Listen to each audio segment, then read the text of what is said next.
Hi everyone, good morning. Welcome to ADEX Pixel Virtual Expo. Today we are celebrating the Coral Triangle Day, and today we have a very well-versed panel in everything that one could actually know with regards to the topic of corals within the Coral Triangle Center. Today, we are going to discuss about biodiversity and people at the heart of the Coral Triangle, which is being hosted by ADEX Pixel Virtual Expo, which is us. And this session is actually curated by the Coral Triangle Center. Just a little brief understanding of what is the Coral Triangle. It is actually a region that covers all part of the exclusive economic zones of 6 countries: Indonesia, Malaysia, Papua New Guinea, Solomon Islands, and Timor-Leste.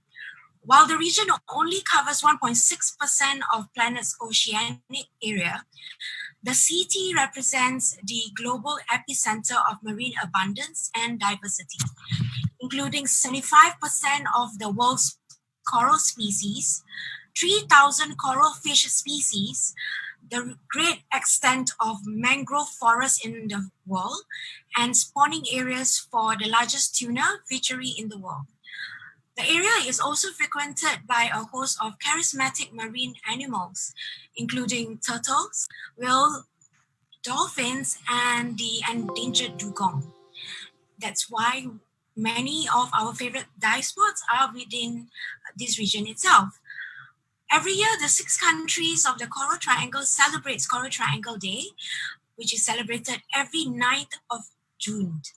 It is an annual open source event that brings together individual, organization, and establishment on one special day of the year to shed light on ocean conservation and the numerous ways to protect and conserve the Coral Triangle. This webinar is one of the many events celebrating Coral Triangle Day to raise awareness about the Coral Triangle to a wider audience. Our expert speakers will talk about a range of topics, beginning with marine biodiversity and resilience in the Coral Triangle. Protecting the Coral Triangle's biodiversity through marine protected areas, emerging threats to its biodiversity such as plastic pollution, and the many collaborative ways we can work together to protect this unique ecosystem. So today, our first speaker is Rili Djohani. Rili is an executive director of the Coral Triangle Center. Rili has worked for over 25 years to improve the management and the financial sustainability of marine protected areas and reduce the use of unsustainable fishing practices in Southeast Asia. Rili holds a Master of Science degree in Tropical Marine Ecology from the University of Leiden in the Netherlands and a Master of Science in Tropical Coastal Zone Management from the University of Newcastle upon Tyne in United Kingdom. She is a member of the Hope Sports Council, chaired by Dr. Silver Earle from Mission Blue, United States, a member of the IUCN Green Lease Management Committee, chaired by IUCN Switzerland, and a member of the Resilient Reefs Board, chaired by the Great Barrier Reef Foundation, Australia. Without further ado, please go ahead, Rili. Thank you, Nora. Good afternoon, everyone. It's a great pleasure to participate in this webinar hosted by ADEX. And I will present on marine biodiversity and resilience of coral reefs, and also about the people in the Coral Triangle region.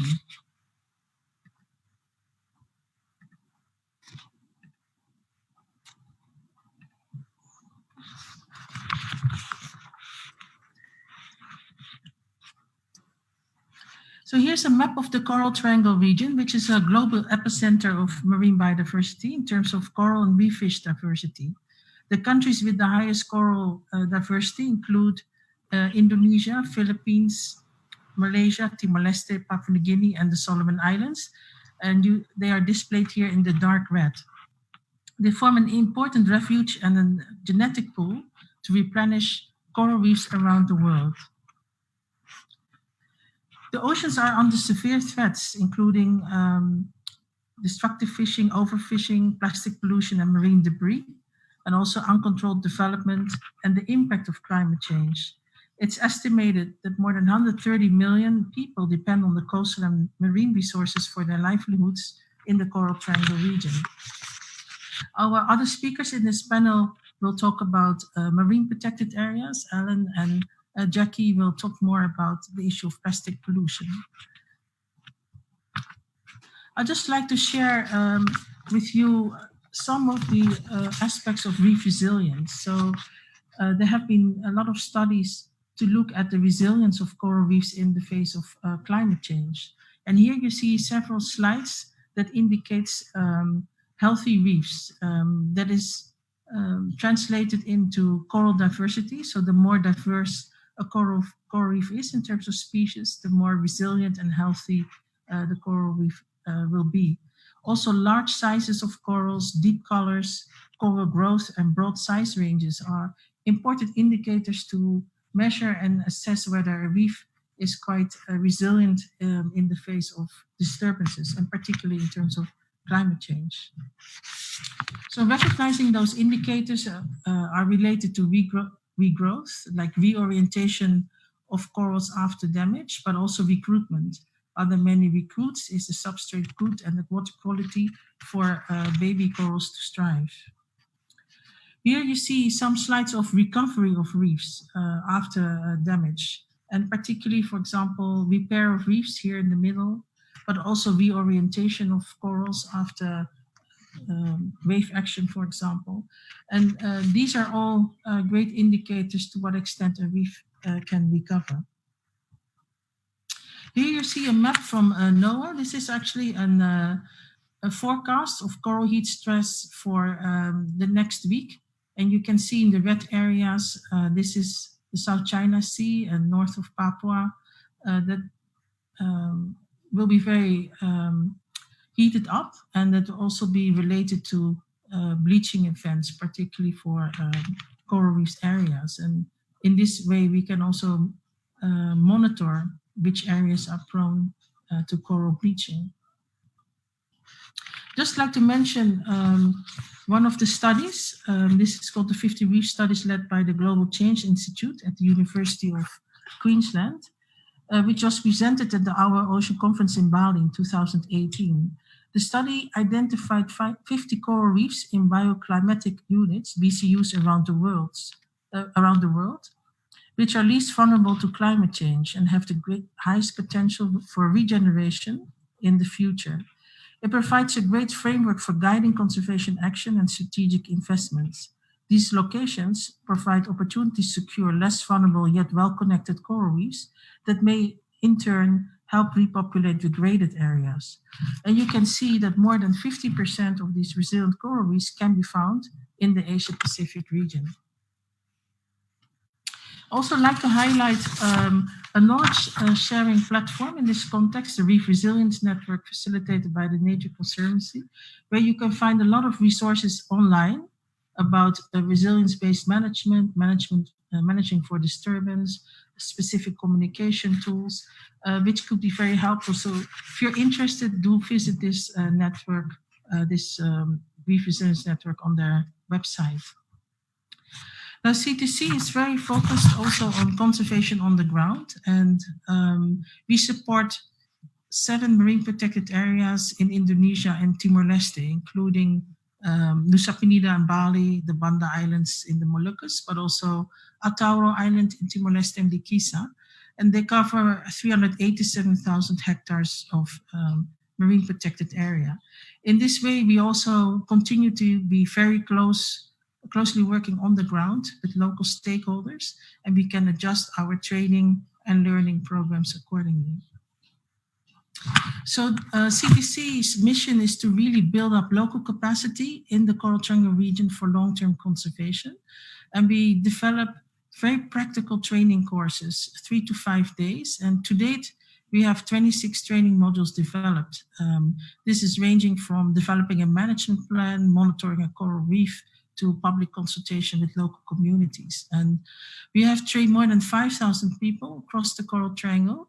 And trainees came from government, NGOs, community, private sector. It's open for all who are interested in managing the coral and marine resources.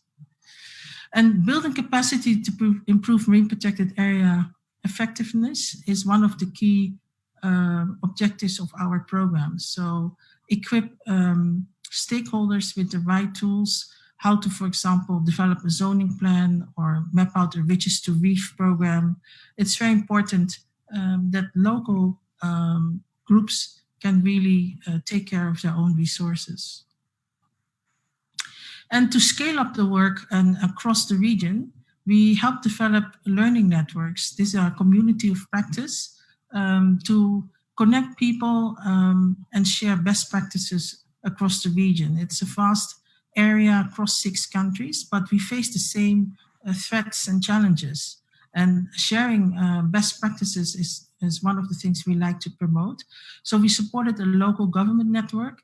These are mayors and governors who are responsible for their districts and provinces, and they are key in taking key decisions in the coastal and marine area.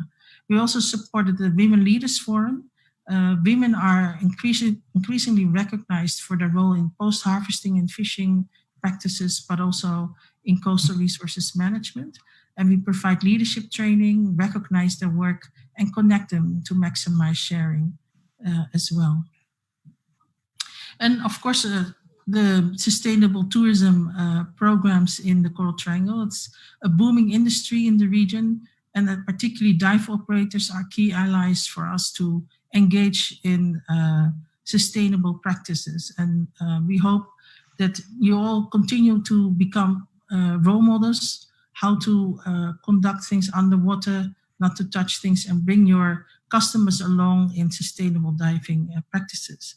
And CTC is working with the Reef World Foundation and the United Nations Environmental Program on the Greenfinch program, which is a standard for sustainable diving practices. And our target is to support the 150 or so dive operators in Indonesia and Timor-Leste to get this certification. So it's about educating, correcting people underwater, explaining why you cannot take things or why you cannot step on the corals and so forth, and encourage a very sustainable behavior underwater.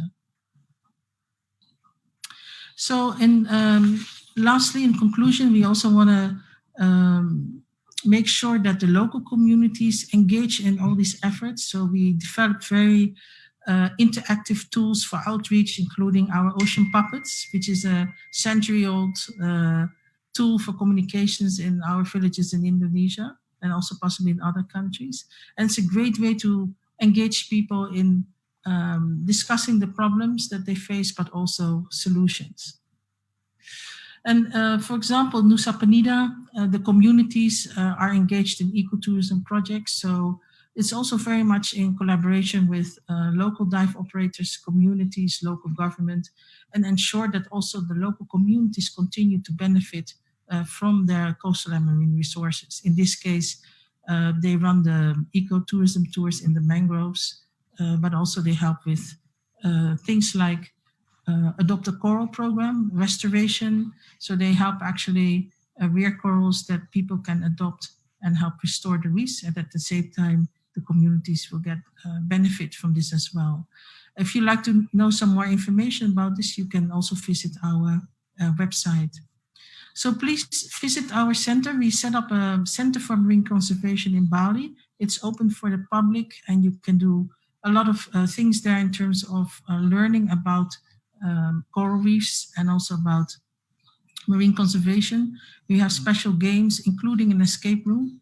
And we're about to launch a new escape room in which you have to actually make the ocean plastic free in 1 hour. So it's quite a challenge, but also a great game to learn more how to reduce single-use plastics, refuse and recycle plastics at the same time.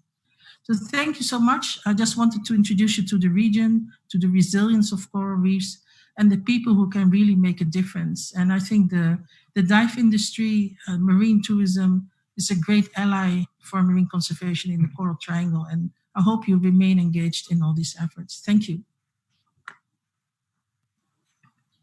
Thank you, Rili, for sharing with us that very insightful introduction on the Coral Triangle.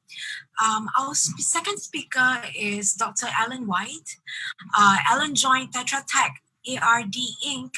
in April 2016 to serve as the Chief of Party for the USAID Sustainable Ecosystem Advanced Southeast Asia project in Indonesia.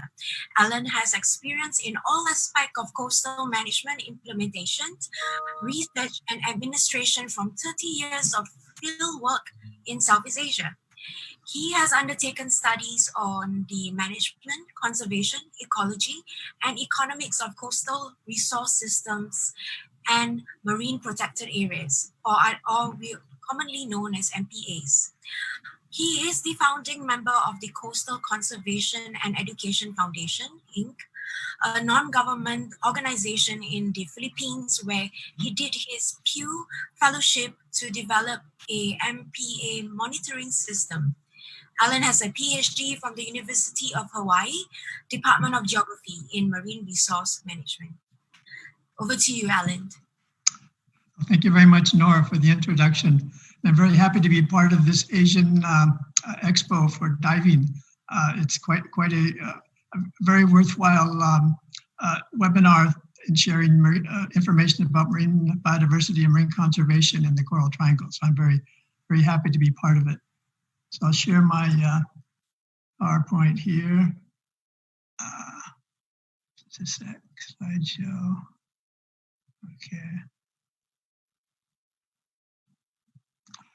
So what I would like to present briefly this afternoon is about marine protected areas in the Coral Triangle, a bit about their importance and how effective they are and how they're being managed across this extensive region of the 6 countries within the Coral Triangle. Now, first of all, we'll just look quickly at where the MPAs are in the 6 countries. Indonesia by far has the largest area under legal protection of marine protected areas, with something like more than 20 million hectares within 190 plus marine protected areas across its vast archipelago. Many of these are quite large, and they cover an extensive area of marine critical habitat, coral reefs, mangroves, and other important habitats within the country. If you look at the Philippines, up in the right-hand corner, Philippines has more than 1,700 marine protected areas, but most of them are managed under local government and community-based operations. There's something like 35 national marine parks in the Philippines, but many of them are smaller, and many of them also have an extensive area of no fishing zones, even though they're somewhat smaller. If we look at the Malaysia on the upper left corner, Malaysia has 51 marine parks, mostly in peninsular Malaysia, and then it has a large new marine protected area up in the north part of Sabah, Tung Mustafa, which is an extensive coral reef area in this region. The 3 Pacific Island countries in the bottom right, Solomon Islands, Papua New Guinea, and Timor-Leste, have a number of more community-based, locally managed marine protected areas, but cover extensive and important areas of coral reefs and habitats for people that live in these coastal areas. Now, in thinking about marine protected areas in the Coral Triangle, there's a number of different perspectives on why they're created. But a very important aspect of MPAs in the Coral Triangle is that they are an important fishery management tool. They enhance fisheries production. They protect critical habitat. They allow marine organisms to grow to their mature size, to provide more larvae and improve fish recruitment outside of the protected areas. So in this sense, they enhance sustainable food, they provide nutrition to local people, and they do enhance fisheries in the areas outside of where there's strict protection. But if you ask people in the coastal communities where marine protected areas exist, oftentimes they are concerned more with how they're going to generate income or immediate direct benefits. And this often comes through attraction for tourists that come to the areas. There's extensive scuba diving tourism, and many of the sites that are well protected.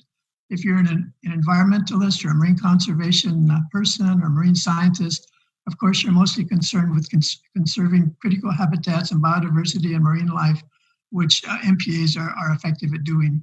So it depends a bit on your perspective as to what objectives you have in mind for their initiation.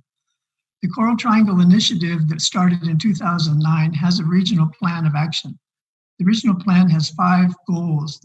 Goal number 3 is to establish a Coral Triangle Marine Protected Area system across the 6 countries of the Coral Triangle.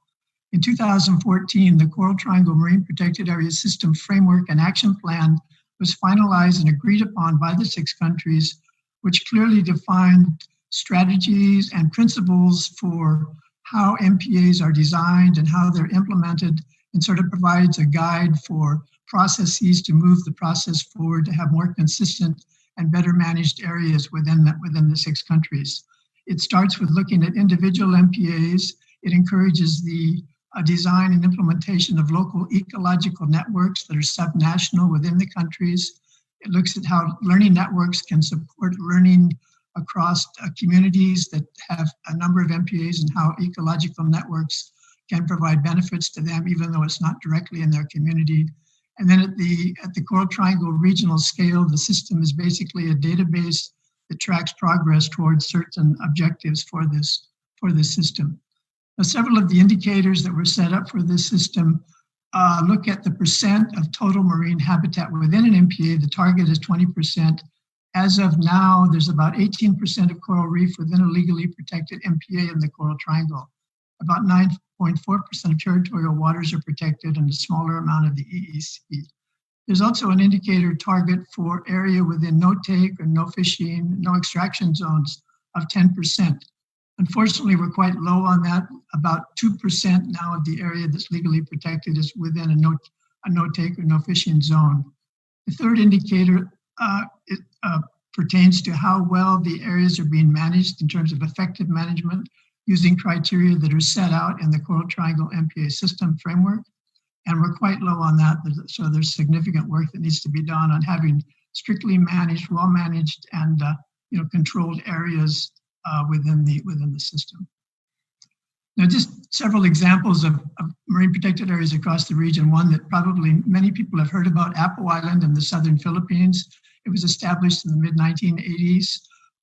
It was pretty much initiated by the community with their local government. Since that time, it has been strictly enforced. About 10% of the reef around the island is in a no-take, no-fishing zone, which has enhanced the fisheries around the island. It's also attracted a lot of scuba diving tourists over the years, brought significant income to the community, and it's also benefited the dive industry, which operates in the southern Philippines. This is one of their primary diving sites, and they've been very cooperative and supportive of keeping this protected area alive, well, and in good hands. Now, another extreme example from that, there's the large Tupataha National Marine Park, which is in the middle of the Sulu Sea. It covers about 100,000 hectares of a marine area that is in a no fishing, no take area. But one of the interesting points to be learned from this marine protected area is that when it was started to be enforced in 1990, the situation on the coral reef was not good. There was a lot of damage. There was very little large marine life. Over the years of protection, the large marine animals have expanded substantially. There are many sharks now living in the areas of large size. There's bumphead parrotfish, other large marine life in the area that are thriving quite well. Also, the coral reef condition is fairly resilient. It's withstood the 1998 bleaching and recovered in about 4 or 5 years after that, due to the relatively good management and protection of this area. Now, just looking quickly at what needs to be done to achieve the marine protected area targets in the Coral Triangle. Of course, one thing that's needed across the board in many areas is improved law enforcement and capacity to do that, the capacity of local governments to manage their areas. Management effectiveness systems have been designed by the governments, but they're not yet fully functional at a scale that makes a significant difference. There's the beginnings of subnational ecological networks, such as the Bird's Head Seascape in eastern Indonesia, the Lesser Sunda Islands, and one in the southern Philippines. But there's a lot of work that needs to be done on developing more ecologically networked, the smaller MPAs. The design science available is quite good, but it's not being fully utilized, so this is a capacity issue. Also, regional and national databases exist, but they're not fully synchronized, and this is one of the roles of the Coral Triangle Initiative to try and improve on that situation. But finally, there's a tremendous opportunity for the marine tourism contribution to expand through user fees, working closely with local stakeholders and basically trying to integrate with the system of conservation and marine protected area management and design together with the private sector. So one of the things we've learned over the years of working in this region is good relations between coastal tourism, marine protected areas, sustainable fisheries can really lead to win-win outcomes for coastal communities, marine environments, and the tourism of businesses in the Coral Triangle. And this is occurring in many areas, but there's still a lot of work that needs to be done, clearly because capacity is still lacking in many of the more remote sites, and depending on the development capacity of the country involved. Finally, there's a number of good sort of guidance documents and information available for work in the Coral Triangle. There's a recent publication called Designing Marine Protected Areas and MPA Networks to Benefit People and Nature in Indonesia that has several accompanying guidance documents that are available in the website c-indonesia.org.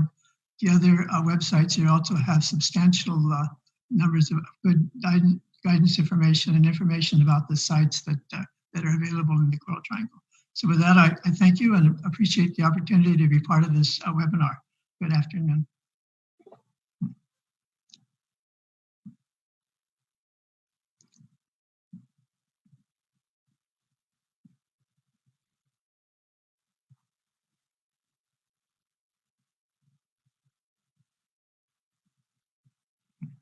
Hello?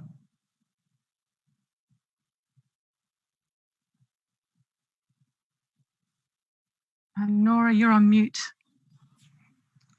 Thank you, Alan, for the presentation earlier. Right now, I'd like to introduce our third speaker, which is Ms. Jackie Thomas. Jackie is from the World WWF Coral Triangle Program.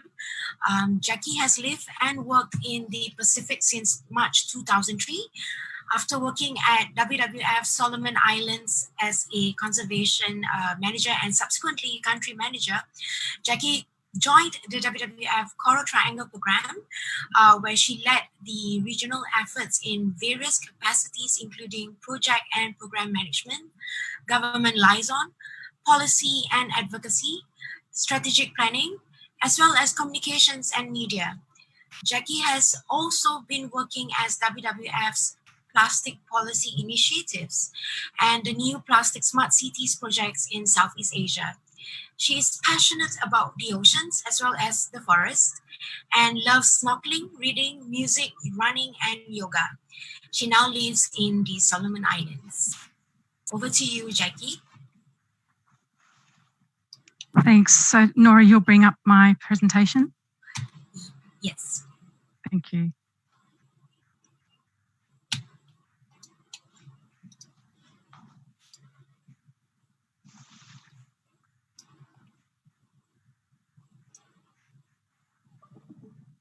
Okay. I think that's still Alan's. That's mine now. Sorry.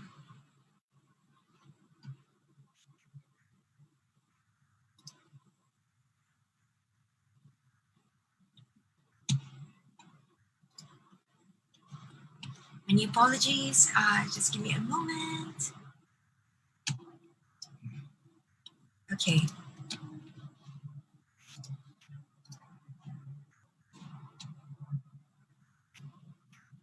we go. Great, thank you. And good afternoon or good evening, depending where you are today.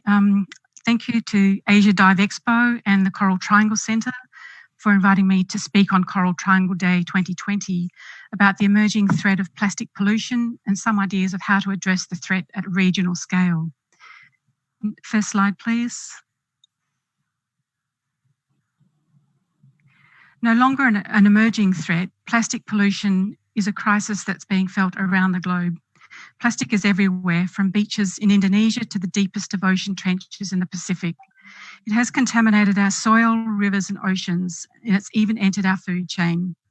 An estimated 8 million tonnes of plastic is finding its way into the world's oceans each year. Next slide.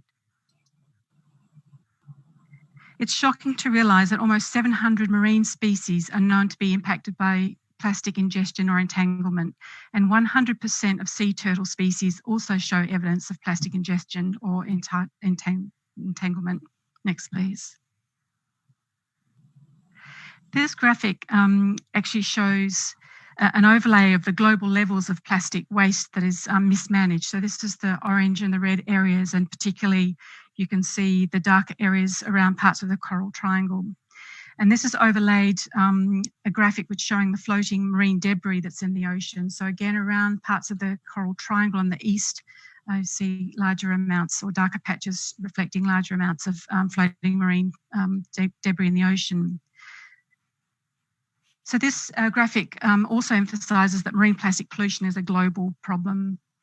So in addition to plastic waste from land-based sources, that's fine, we go to the next screen. In addition to plastic waste from land-based sources, abandoned, lost and discarded fishing gear is also one of the most impactful marine debris causing harm to marine animals and habitats. The Food and Agriculture Organisation estimates that 640,000 tonnes of fishing gear is lost or abandoned in our oceans each year. Not only does it harm marine ecosystems, it also affects shipping and causes economic losses to fisheries and other industries, including tourism. Next.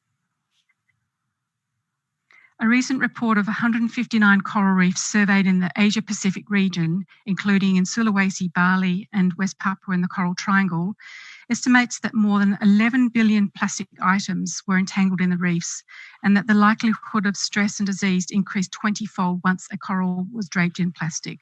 And this figure is expected to increase by 40% over the next 5 years and could have serious consequences for the Coral Triangle, which is heavily dependent on its marine ecosystems and with reef systems already under stress from factors such as climate change, overfishing and other forms of pollution. Next. The Coral Triangle region has the highest levels of marine biodiversity, as we've heard already, and it's home to more than 360 million people. But it is also being inundated with significant volumes of marine plastic pollution every year, and this poses significant risk to the dive industries and tourism operations around the region. Next slide. The nature-based and adventure tourism sector, estimated to be worth up to $25 billion per year to the Coral Triangle, is at risk of impacts from plastic pollution, and this will also affect coastal communities who are also engaged in tourism activities.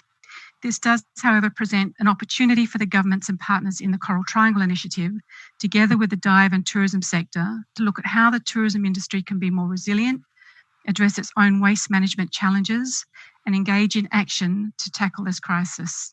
Next slide. Action needs to be taken throughout the full life cycle of plastics and by all key sectors at global, regional, national and local levels. WWF has a global vision for no plastic in nature by 2030 and is working with industry and businesses on reforming practices, engaging with plastic smart cities and with governments to support a new global treaty to address marine plastic pollution. Next slide. Regional efforts are also critical. The CTI-CFF can be a platform for mobilising actions and networks. It has a sustainable business forum to work with the tourism and dive sector through industry dialogues. It also has the Coral Triangle Marine Protected Area Network, regional and global alliances, strategic partners and a consortium of universities from around the region. Key regional activities could include the tourism sector, regional tourism organisations, the CTI-CFF partners and stakeholders to participate in dialogues and industry platforms to identify the issues and appropriate solutions for the Coral Triangle. Also to identify waste management options for priority coastal areas, marine protected areas and tourism centres. engage with citizen science networks and conservation organisations, develop policies and sustainability standards, and engage in campaigns and awareness. And just one quick example of a collaboration with citizen science is the Go Skier Detective platform, which our WWF Hong Kong has set up in partnership with the Hong Kong Reef Check organisation and local divers. They're developing a Go Skier monitoring system and have established an online reporting system for divers who locate abandoned, lost or discarded fishing gear. If a find is reported, WWF will go to the site, collect the gear, record the data and use this as important baseline data for a future conservation strategy. Next slide, please. So a possible call to action for the dive and tourism sector could include be leaders in your industry with sustainable actions to address marine plastic pollution in the tourism sector. Be champions advocating action at different levels, subnational, national, regional and global. Engage with regional platforms such as the Coral Triangle Initiative. And encourage governments to support a global legally binding agreement to address marine plastic pollution. Next and final slide, please. On behalf of WWF, thank you for the opportunity to speak on this important topic and to recognise and celebrate Coral Triangle Day 2020. And you may also like to check out the www.panda.org website for details on our Global Plastics campaign, where more than 1.7 million people have signed up in support of global action against marine plastic pollution. So thank you for the opportunity and happy Coral Triangle Day. Thank you, Jackie. Our next speaker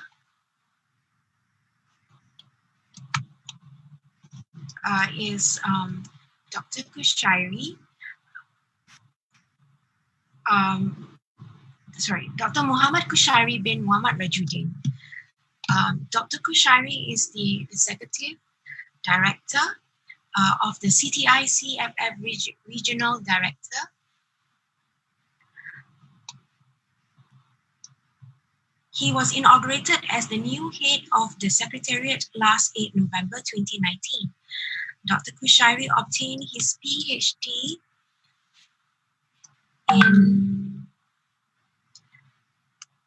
Ecology and Masters in Tropical Coastal Management from the University of Newcastle upon Teen and obtained his Bachelor in Science in Fisheries from University Putra, Malaysia, UPM.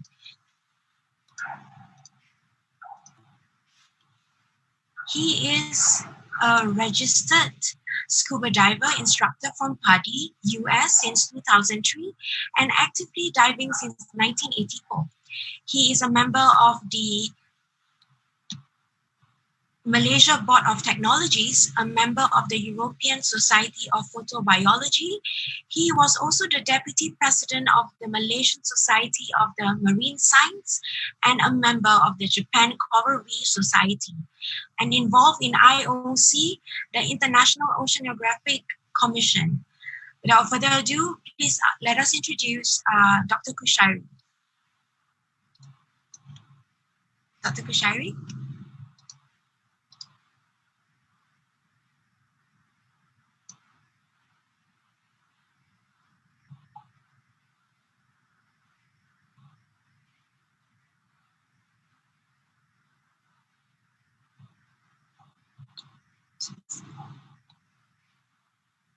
Yes, we have Dr. Kushairi at the moment. Can everyone hear me?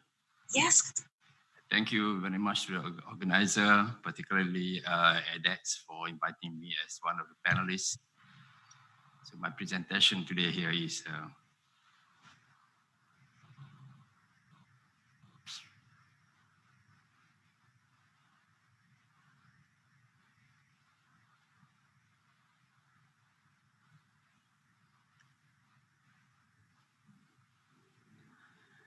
diving together in the Coral Triangle for better understandings and for the love of it.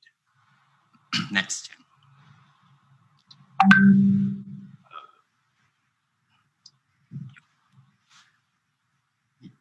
I cannot see you blocking.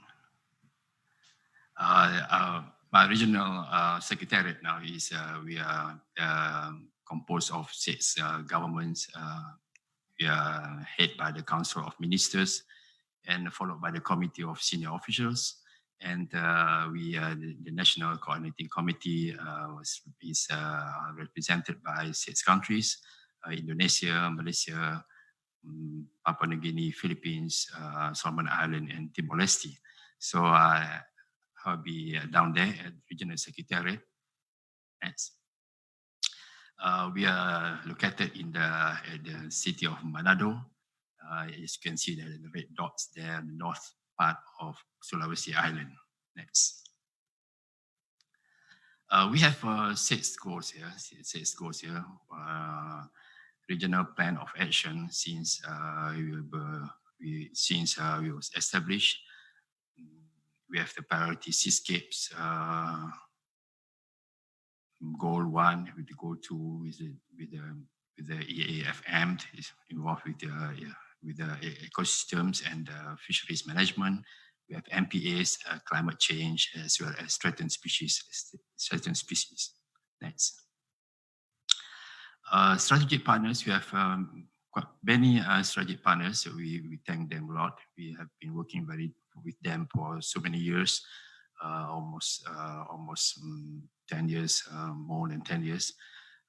Particularly, they are also from the government agencies. You can see that. We are also with the international development agencies, intergovernmental organizations, and international non-governmental organizations as well. Next.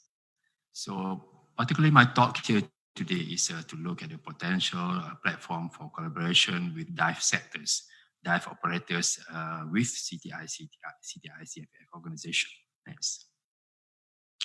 We have a regional plan of actions 2.0, which is supposed to be launched by end of this year, but due to the situation that we are in now globally, most probably this will be done at 2.0. Will be done next year. Will be implemented next year. Right now, we still follow the regional plan of action of 1.0. Next. Potential platform for collaboration with dive sector.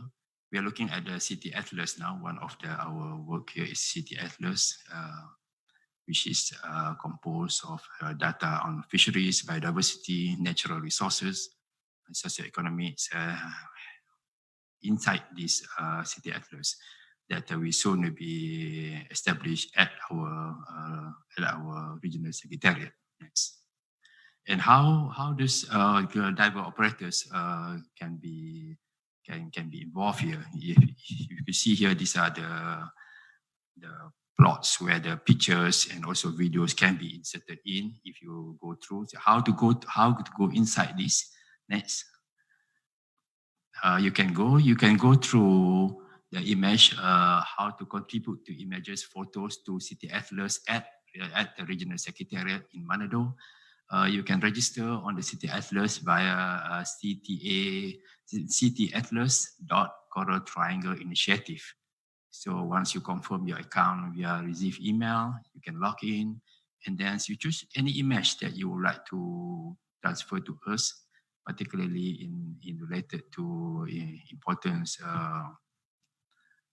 images that you need to forecast, to broadcast to us and also to the 6 countries. Next.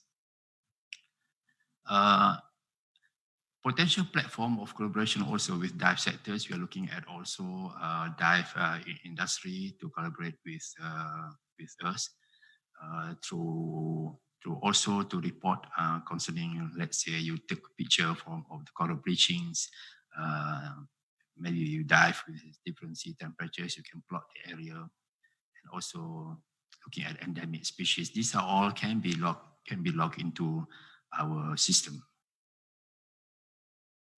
Dive industry also can contribute to CT6 countries as well. Not only the scientists contribute to the dive operators, but dive operators also, in my opinion, can contribute to us as well. For example, divers usually have many technologies.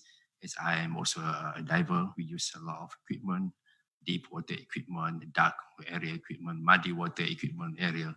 So this can be also been discussed also with us And we have also the university partners, which all of us can sit together and discuss. You also can introduce new technology to the 6 countries, the universities partners we have, and in that way, scientists would know the latest development as well in terms of technology in diving. Next. We also how to be more having more collaboration with us. We can also, like I have mentioned before, involve in the city atlas and also be involved in citizen science. Citizen science where we RS as well as other collaborative partners can also show to diverse, non-scientist diverse to have some experience in which scientists are looking at things, and this can be passed to the recreational diver to be enthusiastic into species, identification of species, corals, and how to measure certain environmental parameters, or to look at also distributions of coral reefs. This can also be taught too by the scientists from the 6 countries, or as well as from the university partnership that we have. Next. Potential activities of CTI CFF with dive operators. Now we are also, if you know, we are look at the green fins. Green fins as coordinated by the United Nations Environmental Programme. This also can be aimed, this program is aimed to protect and conserve coral reefs through environmentally friendly guidelines.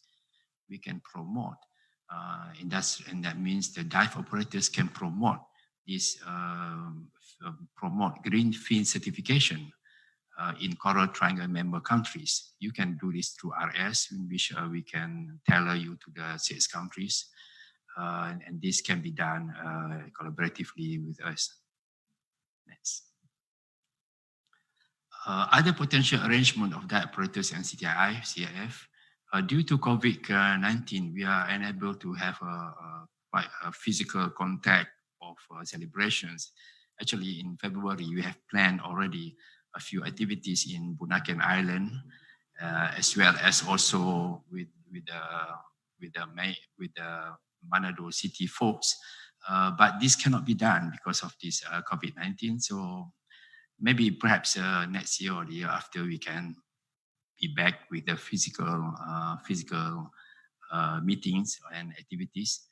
This you can involve here with the participation in the day activities, for example, underwater cleanup, beach cleanup. You can also have this encourage groups, organization to do something special on the Triangle Day, share your experiences, photos, videos, and also you can also be a Coral Triangle ambassador actively in the member countries. Yes. Currently, as I've said before, we have a CTI CFF has university partners actually now. We have to, these are people who are specialized working with research as well. But I am looking beyond this now.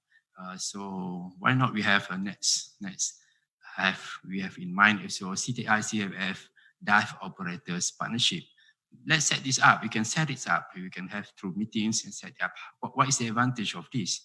The advantage of this is that we could have collaborative activities among us through RS, of course, through the regional secretariat. We can arrange collaborative activities. Various countries, they have their own dive operators. So dive operators can tally with the NCC, that is the National Coordinating Committee of CTI CFF organization.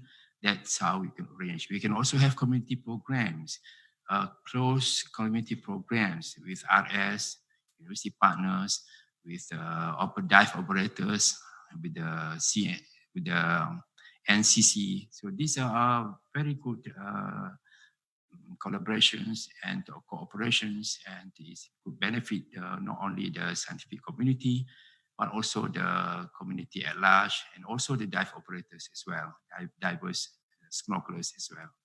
We can also have these seminars, workshops, and also corporate discussions. Maybe we could deal on that. Also expeditions together, scientific expeditions or recreational expeditions together, the scientists and also as well the dive operators.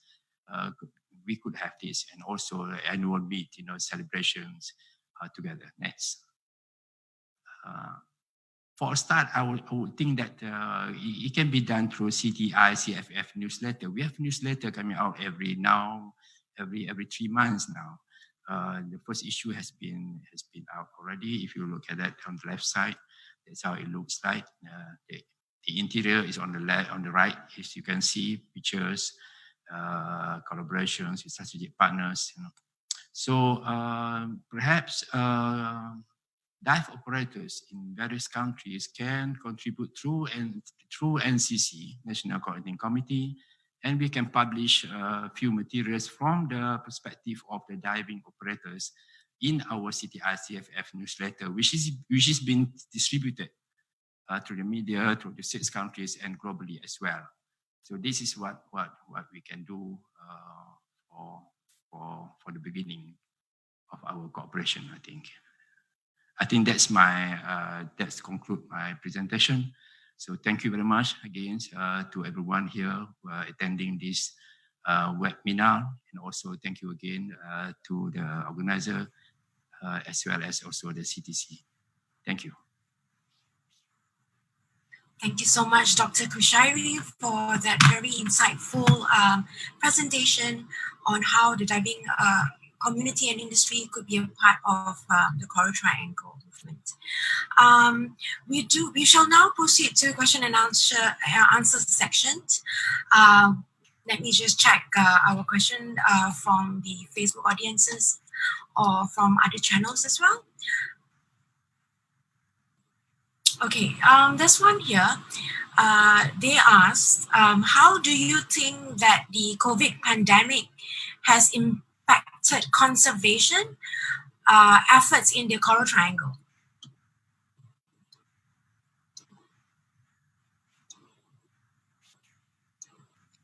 Well, I'm happy to start maybe.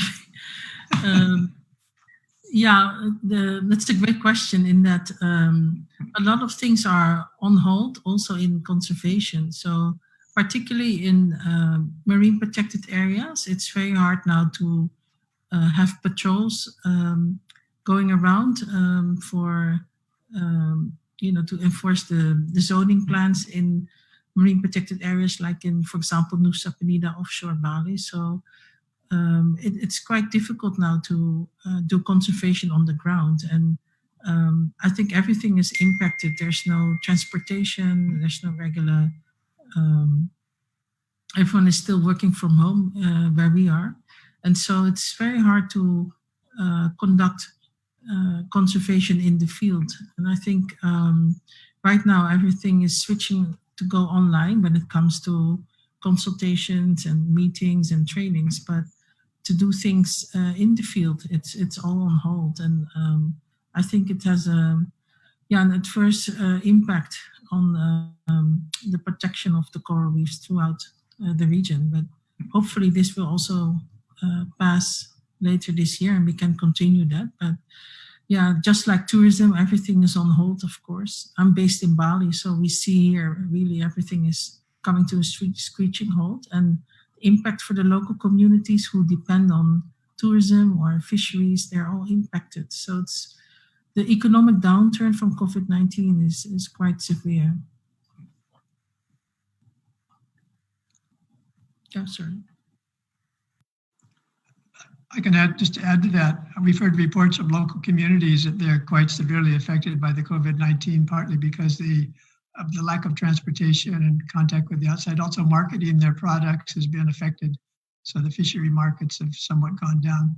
There's also probably the incidence of more illegal fishing in some of the areas. We've heard some reports that compliance is possibly declining because there's not much surveillance and the monitoring of the marine protected areas or other areas for fishing regulations.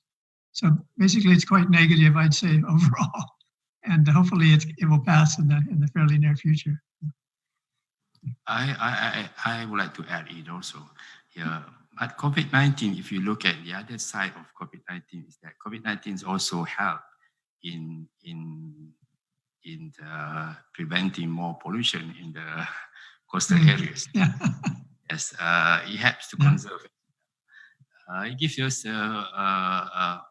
another view of perspective. You know, for example, plastic pollution. For example, if you look at plastic pollution now, hourly, every hour now is about human produce about 34,000 tons of plastic pollution into the environment, and 60 or 70% of this goes to the coastal area.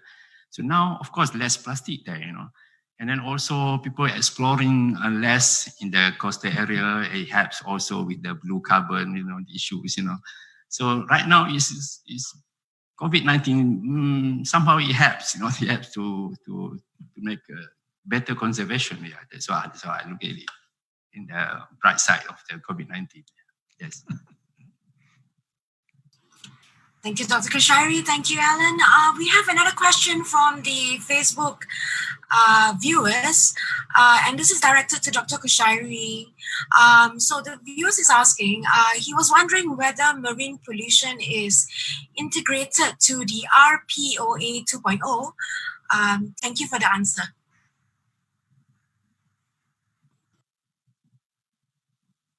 Oh yes, RPOA, of course. We are touching a lot of aspects here.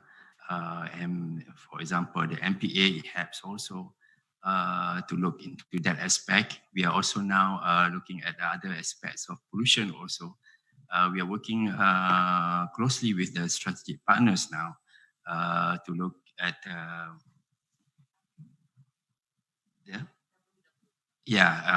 particularly, yes, my friend was saying to me, WWF, for example, we work quite well, and now WCS is coming in also, the TNI also coming in.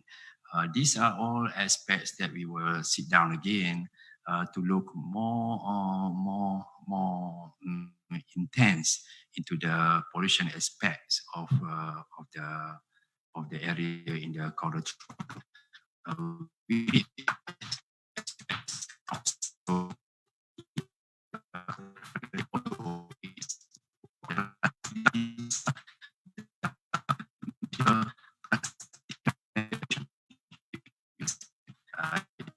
Microplastics as well as the nanoplastics. That's if you go into deeper look on the pollution side of the Coral Triangle area. Thank you. Sorry, there's another question. How can the dive industry help in addressing plastic pollutions in the Coral Triangle?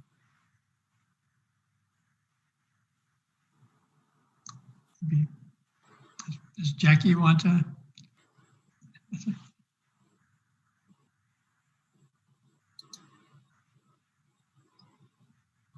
Well, maybe related to the Greenfish program, also Dr. Kushairi related to that.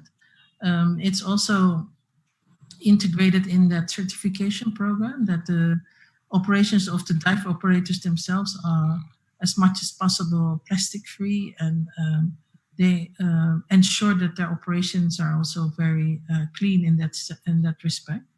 But also dive operators have been extremely helpful with beach cleanups, but also underwater, particularly removing discarded fishing nets on the reefs, which requires quite some diving skills to do that, but also to remove plastics on the reef. That is also very helpful, and we've done this many times in Bali, in Nusa Penida, and also in other areas in Indonesia. And also, of course, I think a lot of dive operators do a lot of recycling, reuse materials. So refuse as much as possible single-use plastics in your operation is already quite useful for all of us to do. And that will certainly contribute to decreasing the plastics in the ocean. I would like to add on to that here how the dive operators can be actively involved in these pollutions. Pictures paint 1,000 words. That's what they were saying, you know, that's the verse there. Now you have the RS. Now we have also City Atlas. You have the chance also to capture some pictures in these 6 countries, you know, where the pollution is the most, you know, and it's also not as a wake-up call to the authorities, but also to wake-up call to the communities. This you could remember the work on Crown of Thorns before. How do they portray Crown of Thorns badly? The bad Crown of Thorns, you know, before where pictures are taken, the Crown of Thorns, where they are found most, you know, how to remove them. These are discussions, was heated discussions, and somehow Crown of Thorns can be controlled.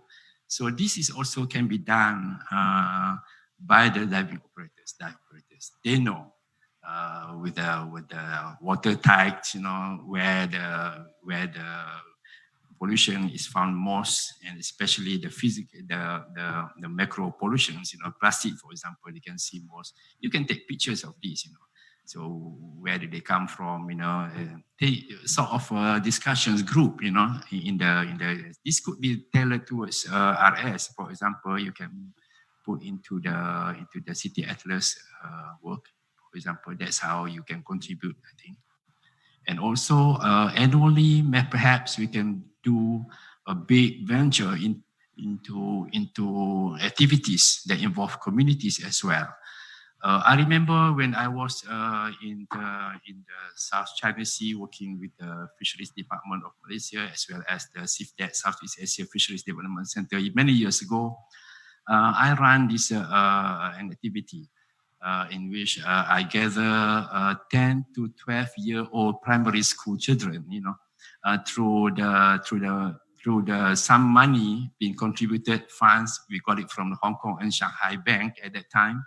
So quite handful of money. So we ran a sort of workshop and to meet the children and the families in Pulau Tioman Island in Malaysia. So there we have a 3-day program introducing about corals and also introducing about pollutions and also communities.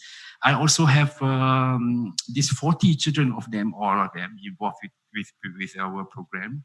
There is a Malaysian Science Society. At that time, I was inside there. So we gave each children, 40 of them, aged 10 to 12 years old, a camera, you know, a camera that can be used for 12 shots. Each of them we bought. You can see from the eyes of the children, what do they see? So they take a lot of pictures and fantastic pictures. We can see that. So these kind of things we can do. With us in RS, also among the 6 countries. And that's my opinion on that. Thank you, Dr. Kushairi. Thank you, Rili. We have another question. Aside from plastic being an environmental issue in the Coral Triangle, this year it is predicted to be having a lot of warm temperatures that actually cause coral bleaching all over the world. How will this condition affect the reef in the Coral Triangle? I can say a few words about that. Obviously, the warming ocean temperatures are not good for the coral reefs in the Coral Triangle. There has been some severe coral bleaching due to rising temperatures, especially in the South China Sea area and parts of southern Indonesia. Fortunately, the Coral Triangle has not been terribly affected by warming waters yet, but the projection is not so good because corals are only tolerant to a certain temperature when they begin to bleach or begin to die because of the rising temperature. So we'd really have to monitor this. And there is actually a coral bleaching monitoring network, which looks at the incidence of bleaching and tries to look for reefs that are more resilient to bleaching and maybe more tolerant of the warm water, or existing in areas where there is possibly cooler water to temperate the rising temperature. So it's an issue that we all have to be concerned with, and hopefully look at climate change effects on that. Perhaps I can add a bit to Alan's answer. In my presentation, I also showed the coral heat stress, a map from NOAA, and that already predicted again heat stress in the South China Sea and north of Papua and northwest of Java. And that can also lead to more bleaching of corals in those areas. And that's why it's so important, the 50 Reefs study, I think, is to concentrate also on looking at resilient reefs in the face of climate change, and really focus on those areas that have a survival rate and also demonstrated track record to survive those heat stresses. And these reefs may become more and more important moving forward when we face these global temperature, the increasing global seawater temperature. So it's, I think, very important to also look at those resilient reefs and make sure we have a lot of effort to protect those reefs that have the most chance for survival in these challenging times. Oh, sorry. Thank you, Rili. I have another question here. Aside from coral bleaching and also plastic pollution being found in the waters or the oceans of Coral Triangle Center, is there any issues with regards to ghost nets that we can talk about? Yeah, I mean, ghost nets are also quite a problem, and we looked at it especially more in the Arafura Sea, which is more of a shallow sea, and with support from the Australian government, we actually helped set up a project with fishermen from Merauke who helped collect those discarded fishing nets that really smothers the reefs and also cause a lot of harm to marine life. And we actually helped them to build those nets and make them ready for export to markets in Europe.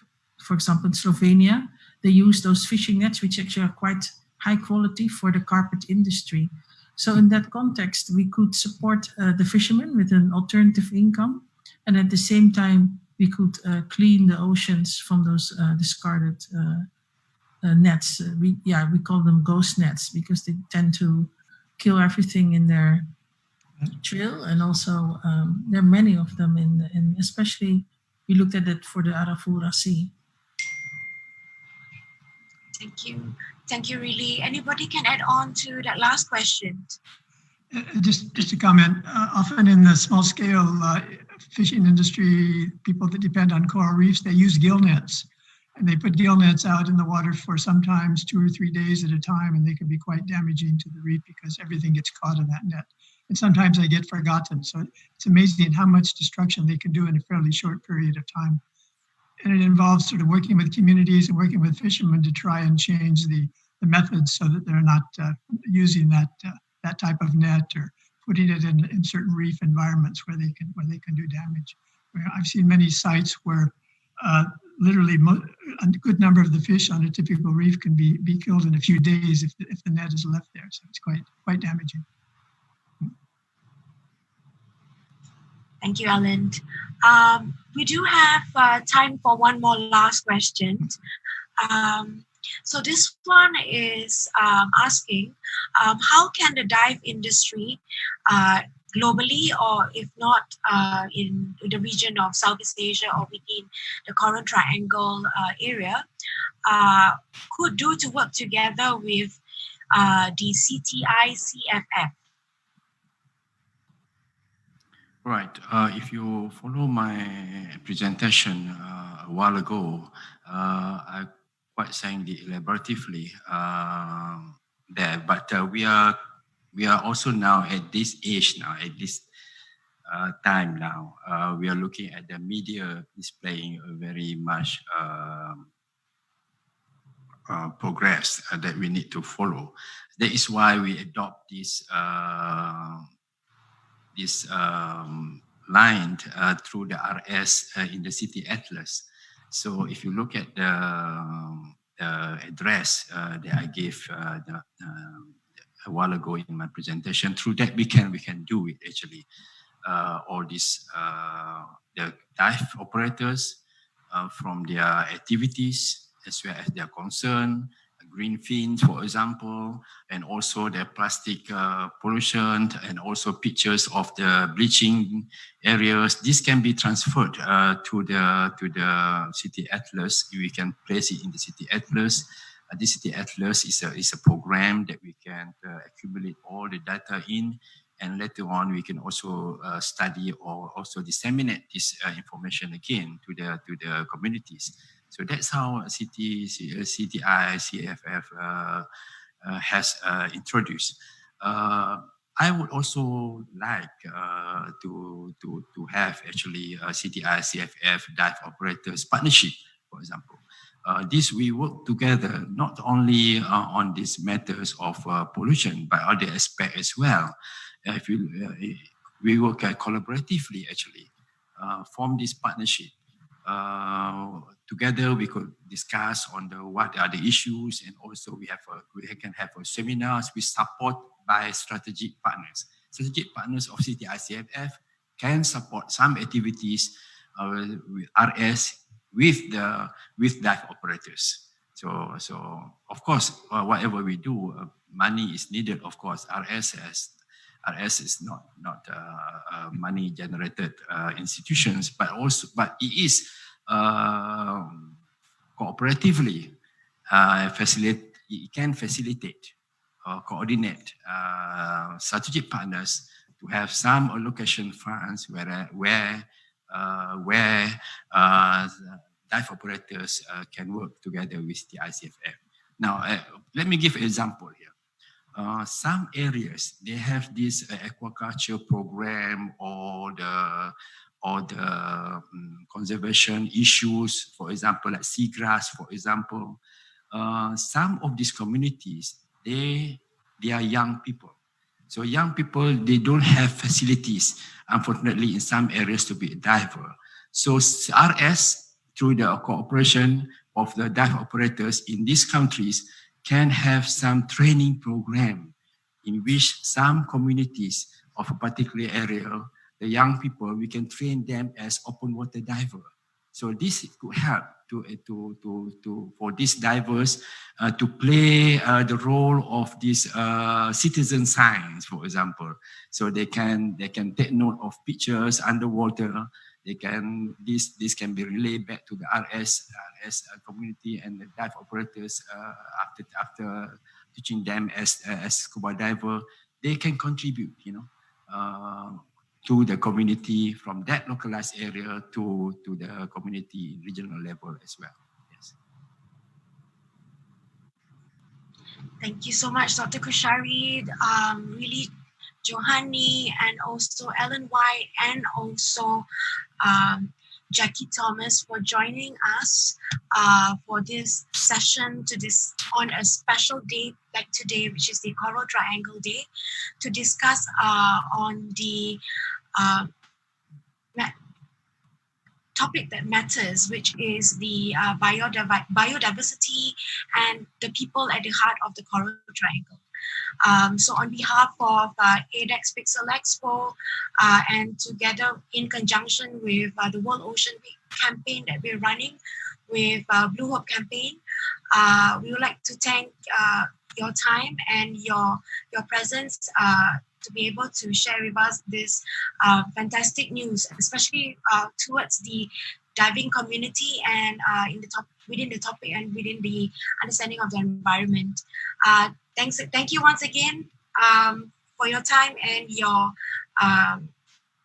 knowledge sharing for today. Thank you. Thank you so much. Thank you. Thank you so much. Also to both my friends here, Rili and also Ellen White. See you again sometimes. Yeah. Good to see you, Dr. Thank you very much. Kushairi. Thank you, everybody. Thank you, Asian Dive. Thank you. Bye-bye. Bye-bye. Bye-bye.